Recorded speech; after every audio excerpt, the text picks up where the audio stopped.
আওতায় নিয়ে আসেন। সাথে সাথে ছাত্র গণঅভ্যুত্থানে আমাদের অনেক শহীদ ভাই আহত হয়েছেন, শহীদ হয়েছেন এবং হাসপাতালে আছেন। তাদের সুচিকিৎসার ব্যবস্থার খবর বর্তমান সময়ের সরকার থেকে আমরা এখনো কোনো ধরনের সুসংবাদ পাই নাই।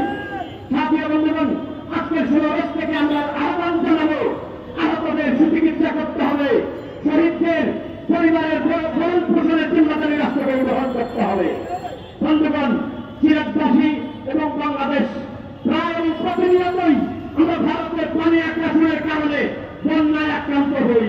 গত 5 দিন থেকে উত্তরবঙ্গ বন্যা আক্রান্ত হয়েছে ভারতের পানি আগ্রাসনের কারণে।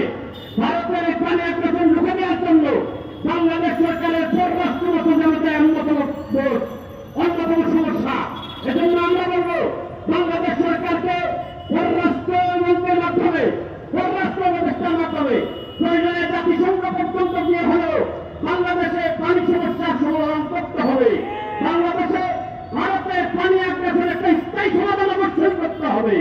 প্রিয় সংগ্রামী সমাবেশ, আমরা সিলেটবাসী, আমরা স্বাভাবিকভাবেই আধ্যাত্মিক রাজধানীতে অবস্থান করছি। শাহজালালের এই দেশে আমরা স্বাভাবিকভাবেই আশা, স্বপ্ন এবং সংগ্রাম করি যে এদেশ ইসলামের বাংলাদেশ হবে, এই সিলেট ইসলামের দেশ হবে। এজন্য আসেন, বাংলাদেশে আমরা একজন নেতা পেয়েছি, বঙ্গবিভাগ অফিসে চরমনাইকে পেয়েছি, শেখে চরমনাইকে পেয়েছি। অথবা আসেন তাদের হাতকে শক্তিশালী করি। এজন্য আত্মহত্যা নেওয়া সিলেটবাসীকে আসেন, এখন থেকে যতটা চোখের সাথে আমাদের দেখা হবে, প্রত্যেক চোখের সাথে আমরা কথা বলবো, প্রতিজন মানুষের সাথে মুসাফা করবো, প্রতিজন মানুষের সাথে ভোট মেলাবো, মুসাফা হবে, মহালেখা হবে এবং তাদের হৃদয়ের মধ্যে ইসলামী বিপ্লবের বীজ বপন করবো ইনশাআল্লাহ। যদি আমরা সবার কানে কানে, সবার হাতে হাতে, সবার হৃদয়ে হৃদয়ে ইসলামী বিপ্লবের মন্ত্রণা পৌঁছাতে পারি, তাহলে সেদিন বেশি দূরে নয়, বাংলাদেশ হবে ইসলামের বাংলাদেশ ইনশাআল্লাহ। সবাইকে ধন্যবাদ। আশা করি সেদিন আমরা দেখে যাব।